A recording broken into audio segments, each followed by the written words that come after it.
台语文千万字，大家要甲大家做伙来捌一字。有一个网络用词形容一个人真有胆量，咱讲伊是叫小好。其实叫小好这个词是台语词来的。今仔日要甲大家小解这一字，咱同齐来看到，这就是叫小的叫，读叫各有叫第四条。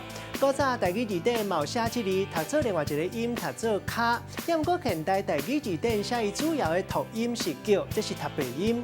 台语字典解释叫，就是共类同伴共作的意思。像讲搬戏的，就是戏叫；白白做工的是工叫。若做粗工，古早讲是粗叫。若是讲一个人的技术功夫足在拔，会当讲是做好某一个角色，讲伊有一定的程度、成就、地位，或者是势力，咱讲伊是上叫。若这个文音读做叫，带大家做伙来小解这两个词。头一个就是叫小。本地是讲戏台顶咧扮的角色，卖当讲是一款的身份地位，蛮会形容一个人的胆识、胆量。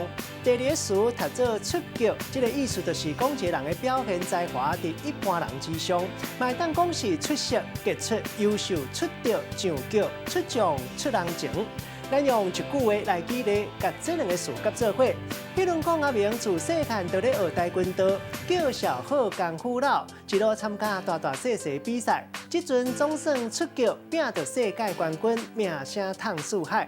今仔日小解这一字读做叫，这是读白音，文音读做脚，提供予观众朋友来参考。